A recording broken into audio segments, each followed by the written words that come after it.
Kan Minho stared at the screen in front of him, his blue fingers trembling slightly as he replayed the footage for the 20th time. The images showed human soldiers on some distant planet, fighting what looked like a losing battle.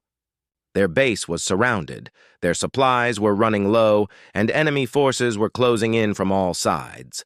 But the humans were laughing, not the bitter laugh of the defeated or the mad cackle of the broken.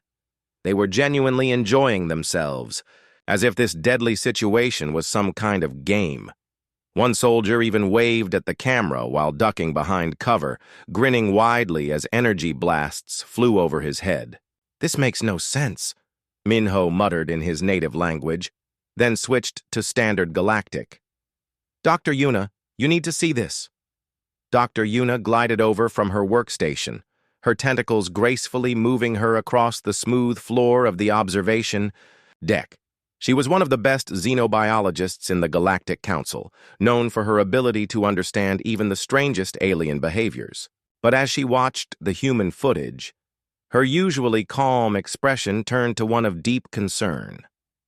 "Are they suffering from some kind of mental breakdown?" she asked, watching as human soldiers turned their desperate situation into what appeared to be an elaborate joke. One group had built a small catapult from scrap metal and were launching their rations at the enemy while shouting what the translation software identified as insults about their mothers.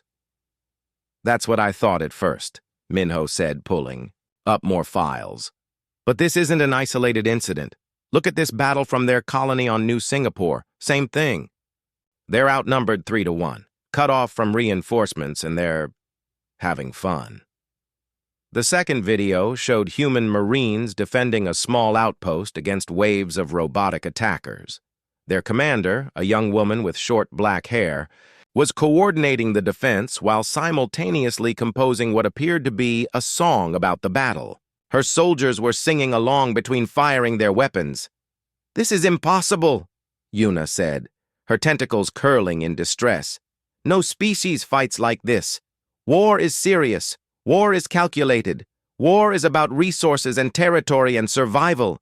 It's not entertainment." Minho nodded, bringing up a holographic display that showed battle data from dozens of species across the galaxy.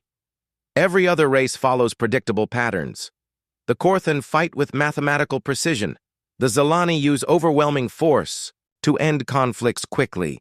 The Vorthak prefer psychological warfare to avoid actual combat. But humans appear to be using war as some kind of training exercise," Yuna finished, studying the data. "Look at these casualty reports. They take terrible losses, but their survivors come back stronger. Not just physically stronger, they develop new tactics, new technologies, new ways of thinking." The two scientists worked in silence for several hours, analyzing battle after battle. Each human conflict showed the same disturbing pattern. Where other species tried to minimize uncertainty and chaos, humans seemed to embrace it. They thrived in situations that would break the morale of any other military force. "We need to report this to Chancellor Taman," Yuna said finally. "The Council needs to know what we're dealing with before we make contact with Earth." The Chancellor's office was located in the highest tower of the Council station, with windows that looked out into the swirling colors of hyperspace. Taman himself was an impressive figure, tall, gray-skinned, with the kind of presence that had kept peace between dozens of different species for over a century. "You're telling me that humans fight wars for fun?" he asked, his voice carrying the weight of disbelief. "Not exactly fun," Minho said carefully. "It's more like they use conflict as a way to test themselves, to push their limits, to see what they're capable of when everything goes wrong." Taman activated his personal display, reviewing the footage they had brought. His expression grew more troubled with each video. "This one," he said, pointing to a particularly chaotic battle scene. "Explain this to me." The video showed a small human squad trapped in a building, completely surrounded by enemy forces. Instead of surrendering or fighting to the death, they had somehow turned the building into a massive explosive device. But rather than using it to take down their enemies, They used the explosion to launch themselves, yes, launch themselves, over the enemy lines and land safely behind them. They used their own building as a catapult, Yuna said, still struggling to believe it herself. The physics barely work, the risk was enormous, and there was no guarantee of survival. But they did it anyway, and it actually worked. This is not normal military thinking, Taman said slowly. Normal military thinking is about reducing risk, following proven strategies, achieving objectives with minimal losses. This is something else entirely. Minho pulled up another file. Chancellor, there's something else. We've been monitoring their entertainment broadcasts, trying to understand their culture. They have something called war games, simulated battles that they play for enjoyment. But these games are incredibly complex, more detailed than our actual military planning systems. They practice war as entertainment, Taman repeated. And then they apply entertainment principles to actual war. It gets worse, Yuna added. We've found evidence that their greatest technological advances come during or immediately after major conflicts. Their space program, their medical technology, their communication systems, all developed under wartime pressure. Taman was quiet, for a long time, staring out at the stars. Finally, he turned back to his scientists. What does the first contact protocol recommend for a species like this? There is no protocol for a species like this, Minho admitted. Every other race we've encountered became more peaceful as they advanced. They learned to resolve conflicts through negotiation, trade, or at worst, limited warfare with clear rules and objectives. Humans seem to have gone in the opposite direction. They've weaponized creativity itself, Yuna said. Every impossible situation becomes a puzzle to solve. Every disadvantage becomes a challenge to overcome. They don't just adapt to war. They evolve because of it. Taman made his decision quickly, as he always did. Earth is classified as a restricted development zone, effective immediately. No contact until we understand what we're dealing with. If humans can turn desperate situations into advantages, if they can make warfare into a tool for advancement, then we need to know a lot more before we risk exposing them to galactic civilization.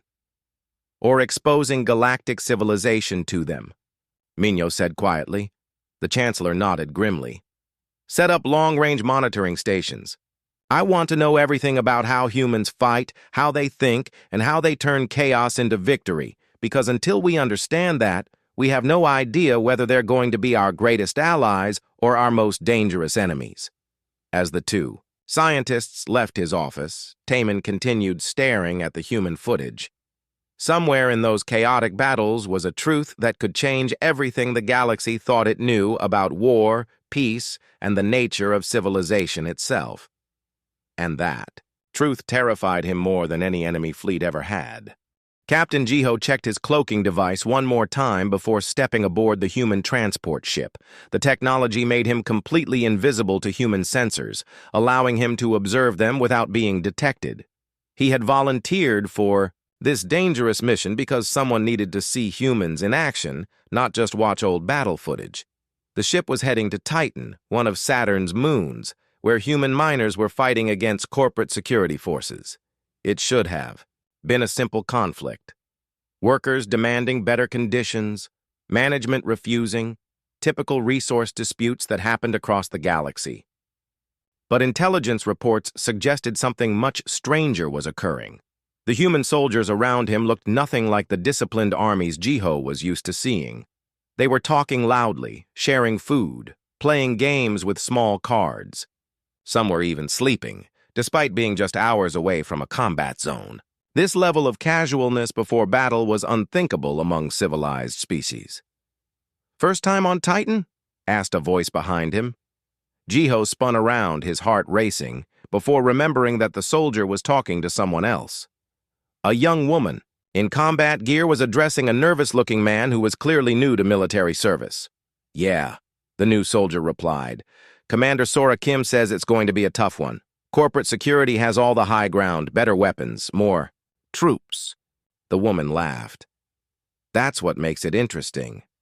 I was at the series station fight last year. Same situation. We were outnumbered, outgunned, and completely surrounded. Best 3 days of my life. Jiho nearly dropped his recording device. She was describing a combat situation that should have been a nightmare, and she sounded like she was talking about a vacation. How did you win? The young soldier asked. Who says we won? She replied with a grin. We lost the station, lost half our equipment, and had to retreat to the asteroid belt. But we learned so much about zero-gravity combat that we came back 6 months later and took 3 stations instead of 1. This made no sense at all. Jiho had studied military theory from dozens of species, and none of them treated defeat as a learning opportunity. Defeat was failure. Defeat was something to avoid at all costs. But humans seemed to collect defeats, like other species collected victories. The transport ship docked at a mining station that looked like it had been built from spare parts and determination. The human forces were led by Commander Sora Kim, a woman who couldn't have been more than 30 years old but carried herself like a veteran of 100 battles. Listen up, she addressed her troops. Corporate security has the main mining complex locked down tight. They've got energy shields, automated turrets, and enough firepower to level this entire station. Standard military doctrine says we should call for reinforcements and wait for heavy weapons. The soldiers nodded, and Jiho expected her to announce that they would follow standard doctrine. So we're going to do the exact opposite, Commander Kim continued. We're going in with mining equipment, maintenance tools, and whatever we can improvise along the way.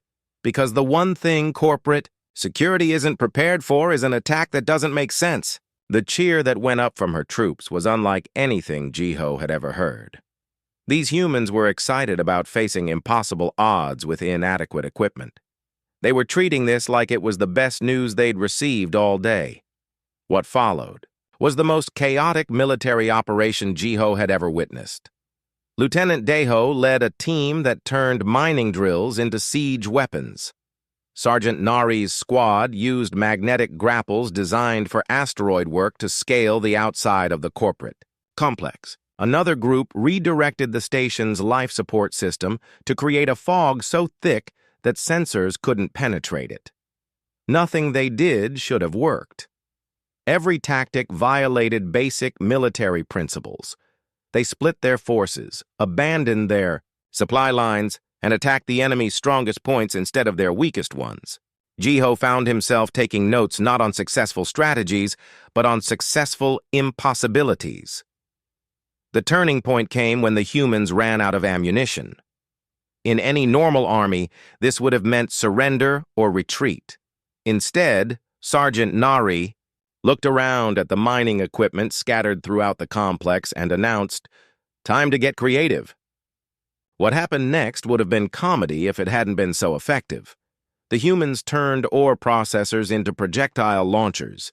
They used welding torches as short-range energy weapons. One team even rigged up a gravity generator to create localized artificial gravity fields that sent corporate security forces bouncing off walls and ceilings. "This is insane," Jiho whispered to himself, watching human soldiers surf through zero gravity on pieces of metal decking while firing improvised weapons that shouldn't have worked. But it was working. Corporate security had trained for conventional attacks, prepared for standard tactics, and equipped themselves to fight a normal war.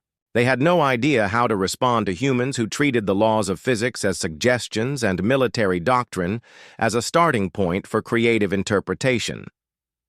The final assault was led by Commander Kim herself, riding what appeared to be a mining robot that the humans had converted into a makeshift tank. It moved by magnetic propulsion, fired compressed air and metal fragments, and was armored with bathroom doors welded together. "This is Commander Kim to all corporate forces," she broadcast, on an open channel as her improvised vehicle smashed through their defensive lines. "Surrender now, and we'll let you keep your dignity. Keep fighting, and we'll have to get really creative." The corporate forces surrendered. After the battle, Jiho watched the humans celebrate their victory. They weren't just happy about winning. They were excited about the new techniques they'd developed, the problems they'd solved, the impossible things they'd made possible. They were already planning how to use these innovations in future conflicts. "That gravity trick Daiho pulled," one soldier was saying, "we could scale that up, use it for boarding actions on space stations." And Nari's welding torch technique, another added, "Imagine if we mounted those on drones." They were turning today's desperate improvisation into tomorrow's standard tactics. Every impossible victory became the foundation for the next impossible victory. Jiho spent another week with the human forces, watching them train, planning, and preparing for the next conflict.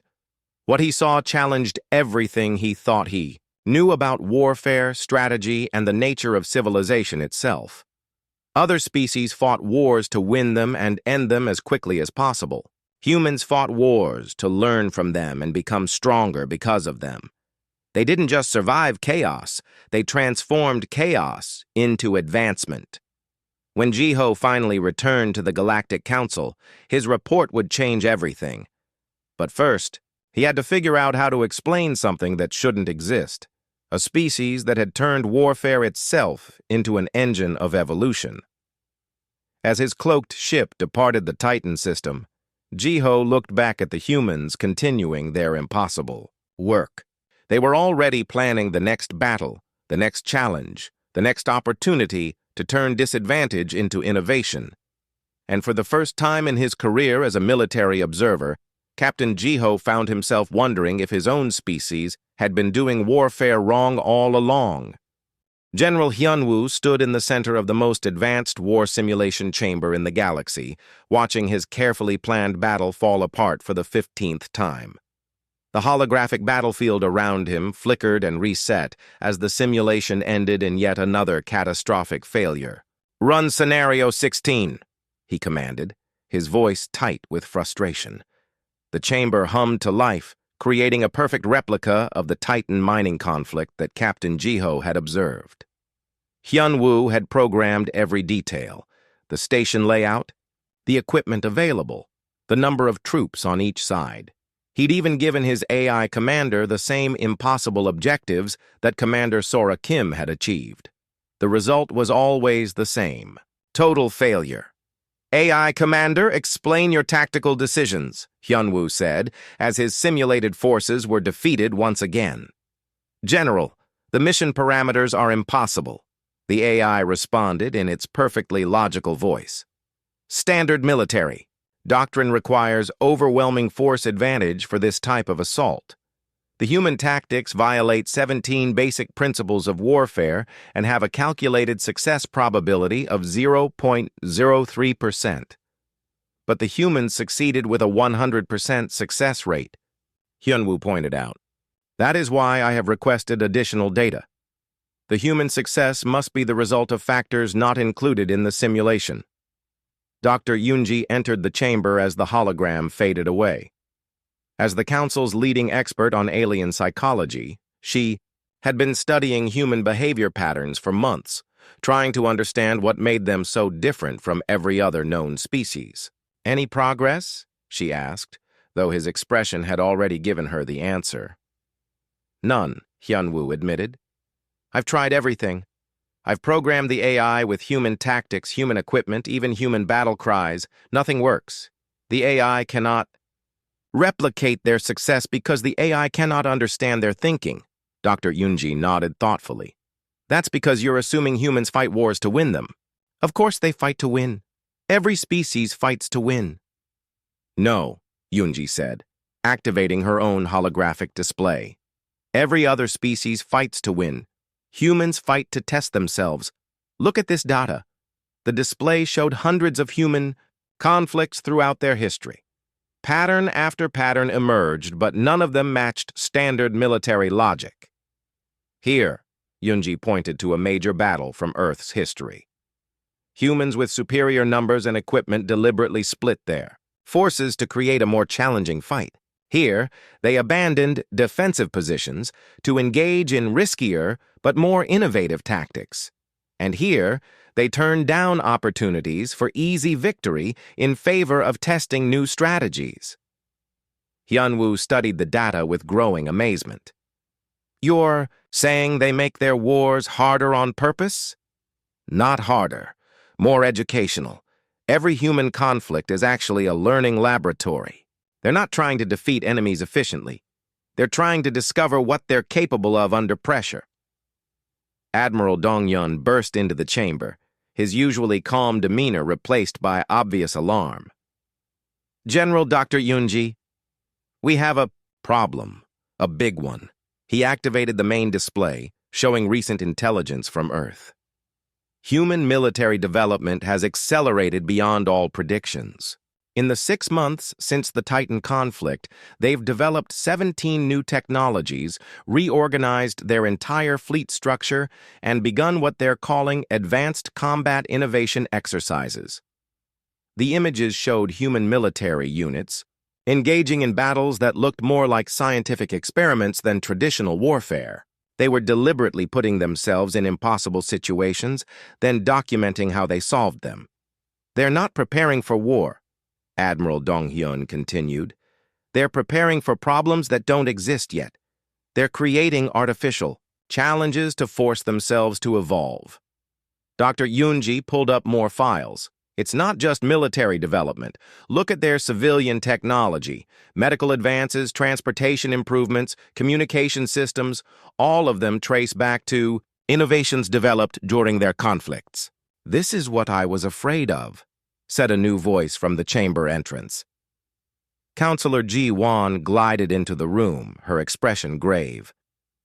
I've been analyzing the long-term implications of human behavior patterns.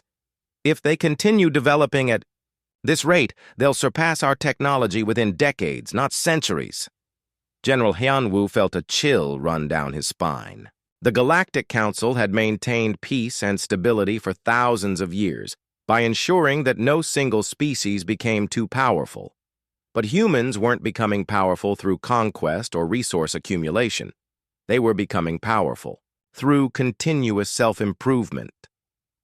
There's something else, Counselor Ji-won continued. I've been studying the aftermath of human conflicts. In every case, their society becomes more unified, more resilient, and more innovative after each war. Other species are weakened by conflict. Humans are strengthened by it. Admiral Dong-hyun activated tactical displays around the chamber. This changes everything. We've been operating under the assumption that advanced civilizations naturally become more peaceful over time. But humans suggest the opposite, that controlled conflict might be necessary for continued advancement. Impossible, General Hyunwoo protested. Peace is the foundation of galactic civilization. Without peace, we have chaos. Without stability, we have destruction. Do we? Dr. Yunji asked quietly. Or do we have stagnation? The question hung in the air like a challenge. For the first time in his long career, General Hyunwoo found himself questioning the basic principles of galactic military doctrine. Show me the human training exercises again, he said finally. The chamber filled with images of human soldiers engaging in what they called war games. But these weren't simple combat simulations. They were complex scenarios designed to push human capabilities beyond known limits.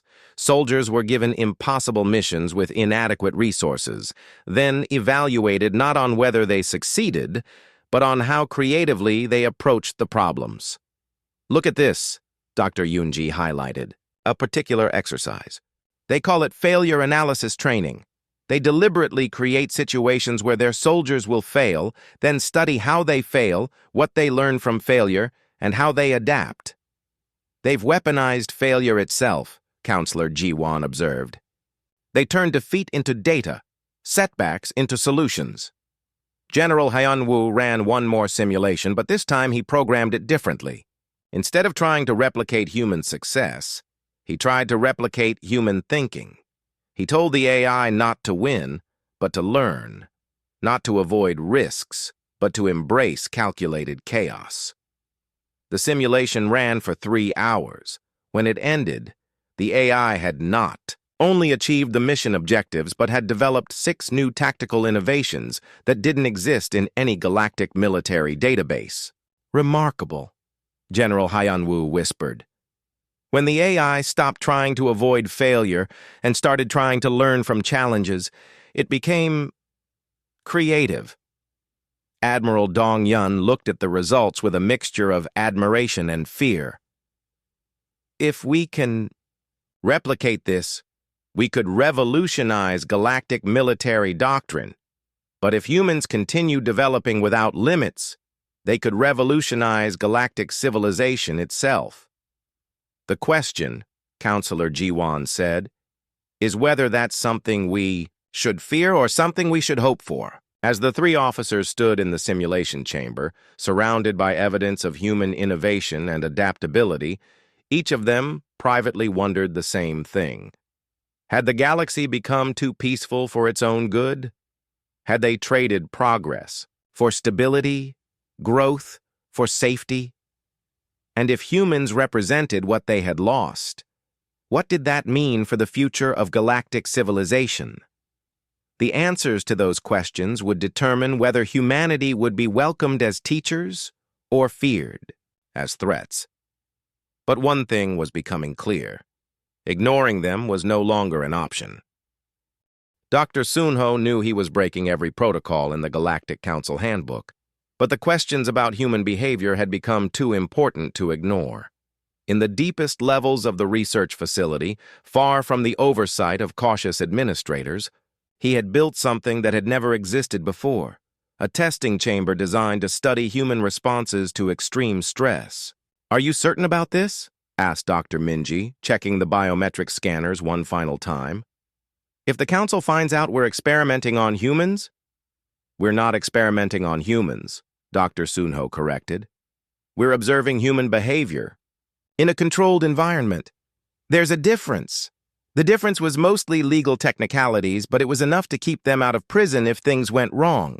The human volunteer, Major Hae-yoon, had been recruited through carefully disguised civilian contractors. As far as she knew, she was participating in an advanced rescue simulation to help design better emergency response protocols. "Subject is entering the chamber now," announced researcher Kyung-min from the observation deck. Major Hae-yoon stepped into what appeared to be a damaged space station with multiple hull breaches, failing life support, and 17 civilian workers trapped in various dangerous locations. The scenario was designed to be impossible. There wasn't enough time, equipment, or manpower for one person to save everyone. "Major Hae-yoon," Dr. Sunho's voice came through the communication system. "You have 2 hours to rescue as many civilians as possible. Emergency teams are en route but won't arrive in time to help. Use whatever resources you can find." What happened next challenged everything the scientists thought they knew about stress responses and crisis management. Instead of immediately rushing to help the nearest civilian, Major Hae-yoon spent the first 10 minutes just walking around the station, touching walls, testing equipment, and talking to herself. Dr. Minji's instruments showed that her stress hormones were actually decreasing during this period, not increasing. "She's mapping the entire situation before acting," observed researcher Kyung-min. "Most species would focus on the immediate crisis and ignore the bigger picture." "No," Dr. Sunho said, studying the readouts more carefully. "She's not just mapping the situation, she's looking for connections, patterns, opportunities that aren't obvious." Major Hae-yoon's approach became clear when she started her rescue operations. Instead of saving people one at a time, she had figured out how to modify the station's damaged systems to work in her favor. She rerouted power from non-essential systems to restore gravity in key areas. She used the station's damaged air recycling system to create air currents that could carry her voice to trapped civilians. "Civilian worker in Section C7, she called out. "I need you to disconnect the power coupling behind the blue panel." "Yes, I know it seems dangerous, but trust me."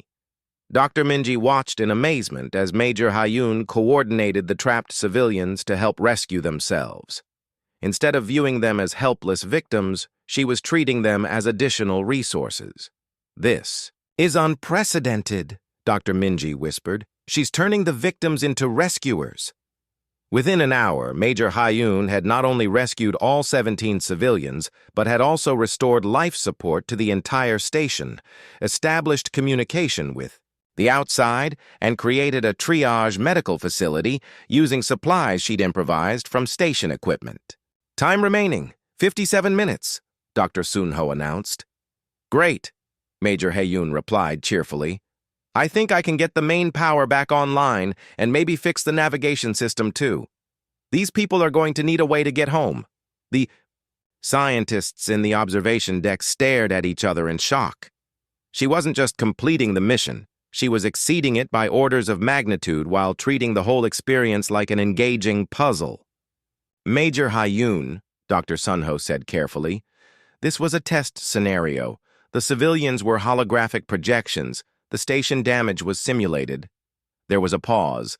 Then Major Hyun's voice came back, sounding slightly annoyed. "Really? Damn! I was just getting warmed up.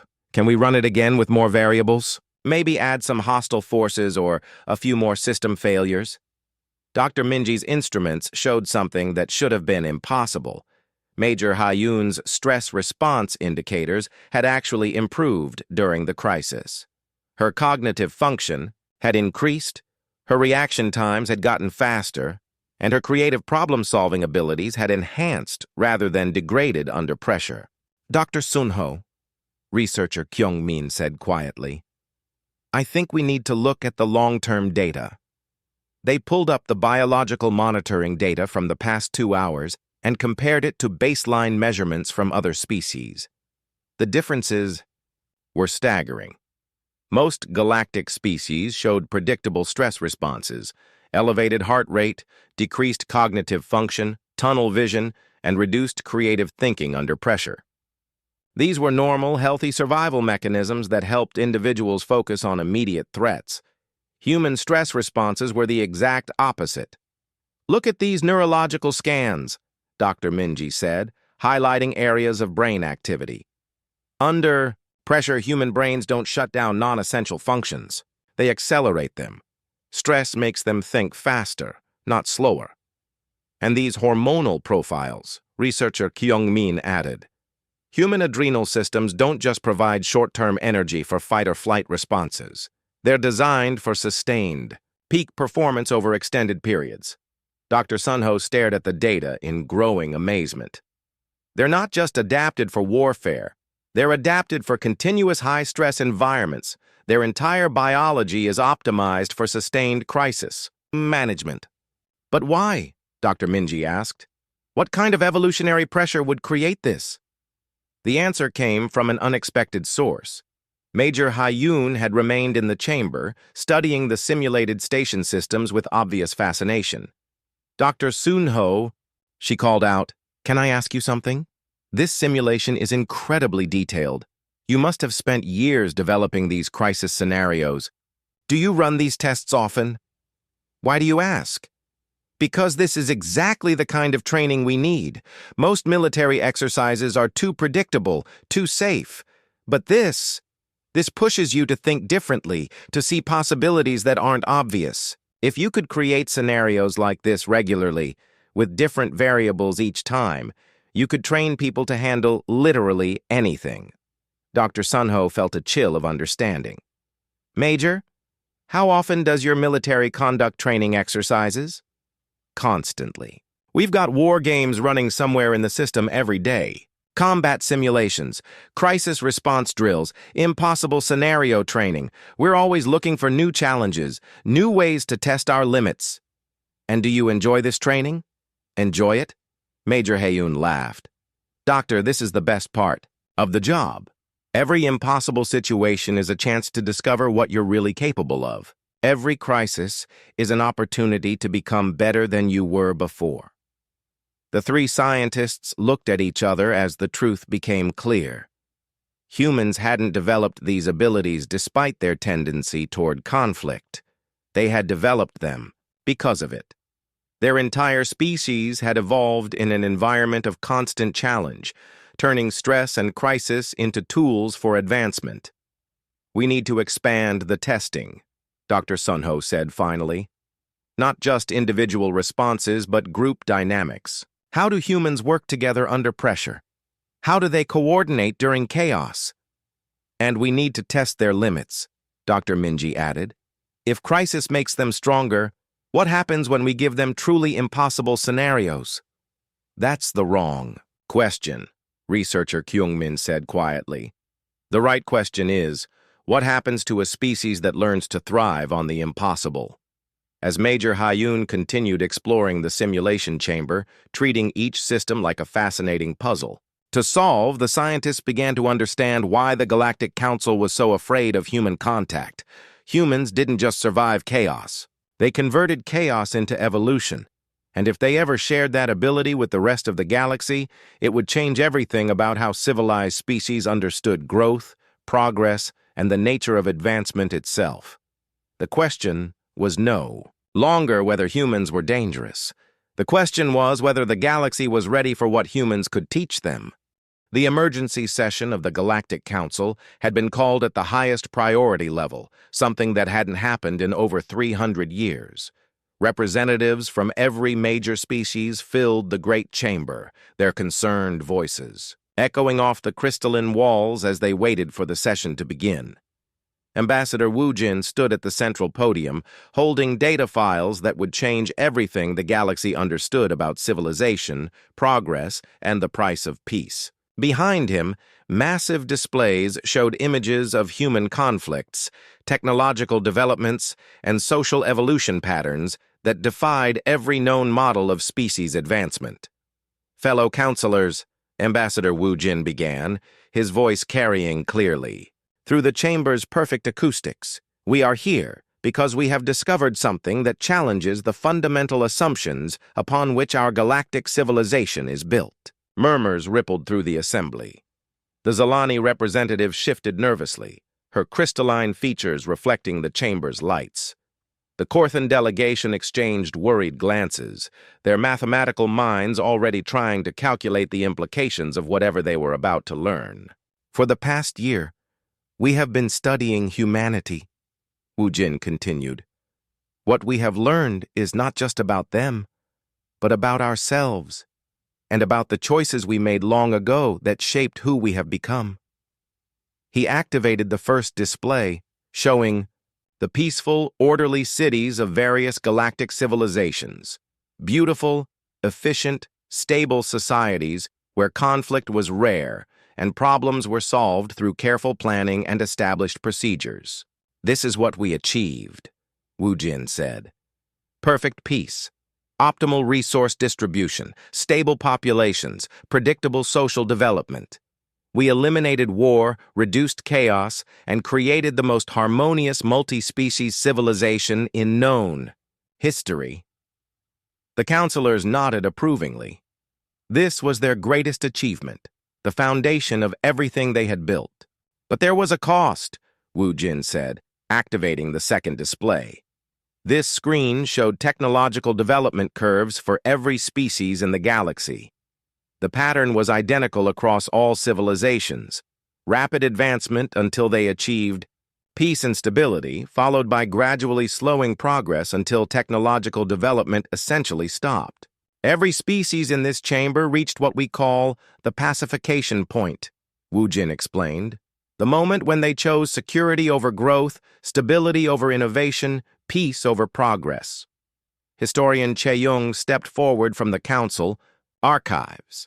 Her ancient species had been keeping galactic records for millennia, and her data would be crucial to understanding what they faced. "The pattern is consistent across all known civilizations," Chae-young said, activating historical displays. "The Vorthak were once the galaxy's greatest innovators. After achieving lasting peace, they haven't developed a new technology in 4 centuries. The Vorthak representative stirred uncomfortably, but didn't dispute the claim. "The Zalani created the most advanced communication networks ever seen," Chae-young continued. "But that was 800 years ago. Since establishing their peaceful society, they've made only minor improvements to existing systems. But this is natural. protested the Corthan representative. Peaceful societies don't need constant innovation. We've solved our major problems. We've achieved stability. Have we? Scientist Junho rose from his seat, data tablets in hand. Or have we stopped growing entirely? Junho activated a comparative analysis that sent shockwaves through the chamber. This shows human technological development over the past century compared to our own advancement over the same period. The numbers were staggering.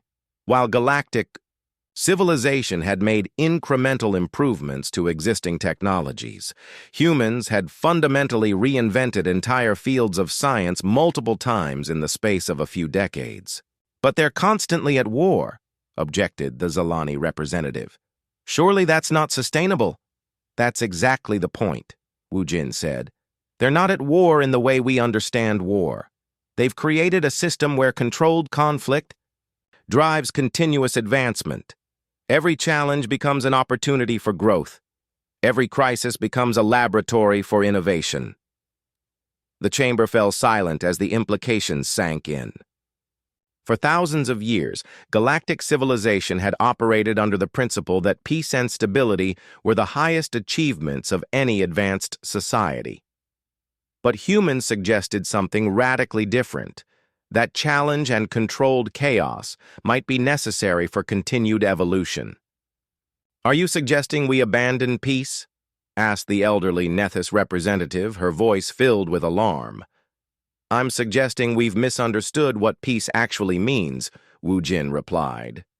We've confused the absence of conflict with the absence of growth. We've traded our capacity for advancement for the guarantee of stability. Scientist Junho activated another display showing detailed analysis of human society. Look at how they structure their civilization. They maintain global cooperation and shared values, but they deliberately preserve competitive elements. Their educational systems include challenging conflicts.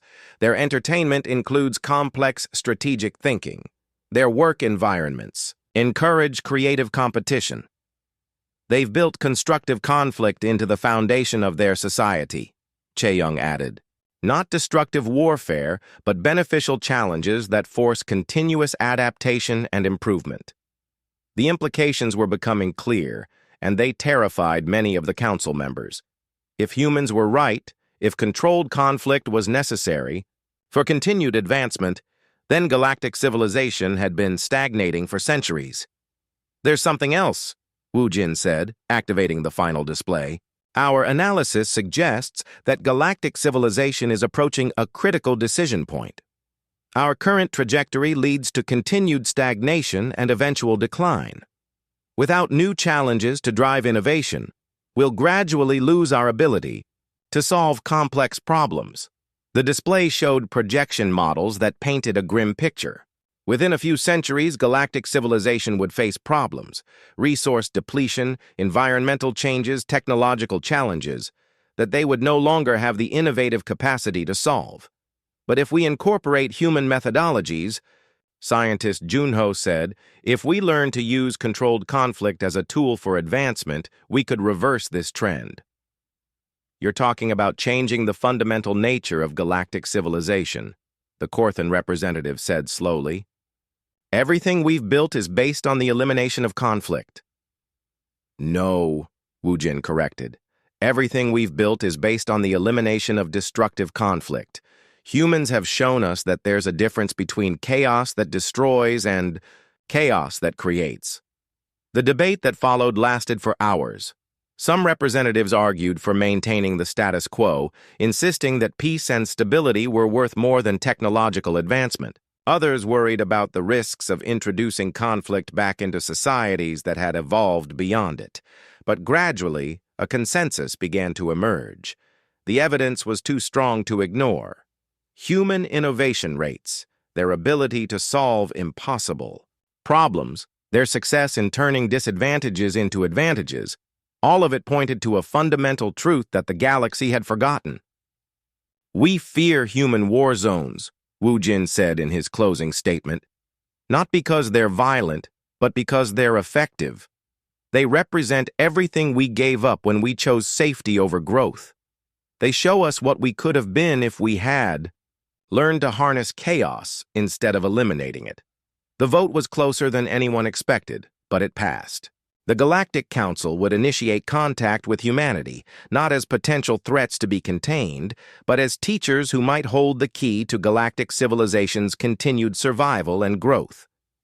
As the session ended and representatives filed out of the chamber, many of them wondered if they had just voted to save galactic civilization or to fundamentally transform it beyond recognition. But one thing was certain. The age of perfect peace was ending, and the age of constructive chaos was about to begin. 1 year after first contact, the joint research station orbiting Proxima Centauri hummed with an energy that had never existed in galactic civilization before. The station itself was a marvel of cooperative engineering, human creativity combined, with alien precision, resulting in technologies that neither species could have developed alone. Director Seok-jin walked through the corridors, marveling at how much had changed in such a short time. The station's walls displayed real-time data from dozens of ongoing projects, each one representing a collaboration between human innovation and galactic knowledge that was producing results far beyond anyone's expectations. "Director," called Colonel Yerim, the human liaison officer, as she approached with a tablet full of daily reports. "You need to see the latest numbers from the Resource Crisis Project." The Resource Crisis Project was their first major test, a collaboration to solve critical shortages affecting 3-star systems in the Outer Rim. Traditional galactic approaches had estimated it would take decades to resolve, involving massive infrastructure projects and careful resource reallocation. How long did it take them? Director Seok-jin asked, though he was almost afraid to hear the answer. 6 months, 2 weeks, and 3 days, Colonel Yerim said with a grin that was becoming increasingly common among the humans on the station. Engineer Tae-hyung and Dr. Jisoo cracked it yesterday. Director Seok-jin pulled up the project details on his personal display. The solution was typically human. Instead of trying to increase resource production or improve distribution efficiency, they had completely reimagined what the affected systems actually needed. They turned the shortage into a feature, he said, shaking his head in amazement. Instead of sending resources to the systems, they reconfigured the systems to use what they already had more effectively. That's not even the best part, Colonel Yerim continued. The new configuration actually produces surplus resources that can be exported to other systems.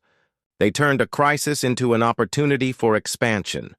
This was happening across every project on the station. Human approaches to problem-solving were revolutionizing galactic thinking, while galactic knowledge and resources were allowing humans to implement solutions on scales they could never have achieved alone. Director Seok-jin to Engineering Lab 7, he announced into his communicator. "I'm coming to see this miracle for myself." Engineering Lab 7 was where Engineer Tae-hyung and Dr. Jisoo had been working on what the humans called constructive conflict methodology. The lab looked like controlled chaos. Displays showing data from multiple star systems, holographic models of complex systems, and 2 scientists who were arguing enthusiastically about implementation details. "No, no, no," Dr. Jisoo was saying, gesturing at a holographic star chart. "If we optimize for efficiency, we lose adaptability. The whole point is to build systems that can handle unexpected changes. But if we don't optimize for efficiency, we waste resources," Engineer Tae-hyung countered. "There has to be a balance between adaptability and performance." Director Seok-jin watched in fascination. This wasn't an argument in the traditional sense. It was what humans called collaborative conflict, where disagreement was used as a tool to explore all possibilities and find the best solutions. "Dr. Jisoo, Engineer Tae-hyung," he interrupted. "Colonel Yerim tells me you've solved the resource crisis." "Solved it?" Dr. Jisoo laughed. "We've completely redesigned it. Show him, Tae-hyung." Engineer Tae-hyung activated the main display, showing the 3 affected star systems. The traditional approach was to calculate optimal resource distribution and build infrastructure to support it. but that assumes static conditions and predictable needs. Humans don't think in terms of static conditions, Dr. Jisoo added. We assume everything will change, usually at the worst possible moment, so we design systems that get stronger when things go wrong. The display showed their solution. Instead of centralized resource distribution, they had created a network of adaptive systems that could reconfigure themselves based on changing conditions. When one system experienced shortages, the network automatically reallocated resources from systems with surplus. But the really clever part, engineer Tae-hyung continued, is that the system actually performs better under stress. When resources are scarce, it forces innovation and efficiency improvements that benefit the entire network. Director Seok-jin studied the data in amazement. You've created a resource distribution system that uses scarcity as a driving force for improvement. Exactly, Dr. Jisoo said. Instead of trying to eliminate problems, we've learned to use problems as tools for advancement. This philosophy was spreading throughout the galactic civilization. Captain Soman's emergency response training programs were teaching other species to embrace controlled chaos as a learning tool. Her war games had been adapted into what they now called innovation exercises, scenarios designed to push participants beyond their comfort zones and force creative solutions. Captain Soman to Director Seok-jin, came a voice over the station's communication system. We're about to run Exercise 47. You wanted to observe this one. Director Seok-jin made his way to the training deck, where Captain Soman was preparing to run one of her innovation exercises with a mixed team of humans and aliens. The scenario was deliberately impossible. Rescue operations in a collapsing star system with inadequate resources and multiple conflicting objectives. Remember, Captain Soman addressed her team. The goal isn't to succeed according to the parameters. The goal is to discover new possibilities that the parameters don't account for. What followed was a perfect demonstration of how human methodology was transforming galactic thinking. The alien team members, initially focused on following procedures and minimizing risks, gradually learned to embrace uncertainty and use it as a creative force. Team leader Kyung-soo, Captain Soman called out during the exercise, your evacuation plan is very efficient. But what happens if the star's collapse rate accelerates? We would adapt the plan, Team leader Kyung-soo replied, still thinking in traditional terms. How? Pressed Captain Soman. With what resources? Using what procedures? It was human team member Jungkook who provided the breakthrough. Why are we trying to evacuate before the star collapses? What if we use the collapse itself as a tool? The idea was crazy, impossible, and completely contrary to every established evacuation protocol. It was also brilliant. The collapse creates massive energy discharges, Jungkook continued, thinking out loud. If we could harness that energy, we could power evacuation systems far beyond their normal capacity. And the gravitational effects could be used to accelerate evacuation ships, added alien team member Minseo, catching on to the human way of thinking. Instead of fighting the natural forces, we work with them. Director Seok-jin watched as the mixed team developed a solution that turned a cosmic disaster into an advantage. They weren't just solving the problem, they were redefining what the problem actually was. After the exercise, Director Seok-jin found himself in the station's observation lounge with Chancellor Taemin, who had come to review the progress of human galactic cooperation. Remarkable, Chancellor Taemin said, looking out at the stars. In 1 year, they've taught us more about innovation than we learned in the previous 1,000 years. It's not just innovation, Director Seok-jin replied. They've taught us that our entire approach to civilization was incomplete. We focused so much on eliminating challenges that we forgot challenges are what make us grow. And now? Now we have the best of both worlds. Galactic stability and resources combined with human adaptability and innovation. We can maintain peace while still pushing boundaries, preserve order while embracing beneficial chaos. Chancellor Taemin nodded thoughtfully. When we first encountered humans, we feared they would bring war to the galaxy. Instead, they've brought something far more valuable. They've brought evolution. The truth about human war zones, Director Seokjin reflected, wasn't that they were violent or chaotic. The truth was that they were laboratories, places where humans tested their limits, pushed their boundaries, and discovered what they were truly capable of achieving. And now, for the first time in galactic history, every species in the galaxy had access to those same laboratories. They were learning to use controlled conflict as a tool for growth, to embrace calculated chaos as a force for innovation, and to treat every challenge as an opportunity for advancement. The galaxy no longer feared human war zones. Instead, they had learned to create their own. Controlled environments where impossibility became possibility, where problems became solutions, and where the only constant was the endless potential for growth. As Director Seokjin looked out at the stars, he knew that galactic civilization would never be the same. And for the first time in centuries, that was exactly what they needed. The age of perfect peace had ended. The age of constructive evolution had begun, and humanity had shown them the way.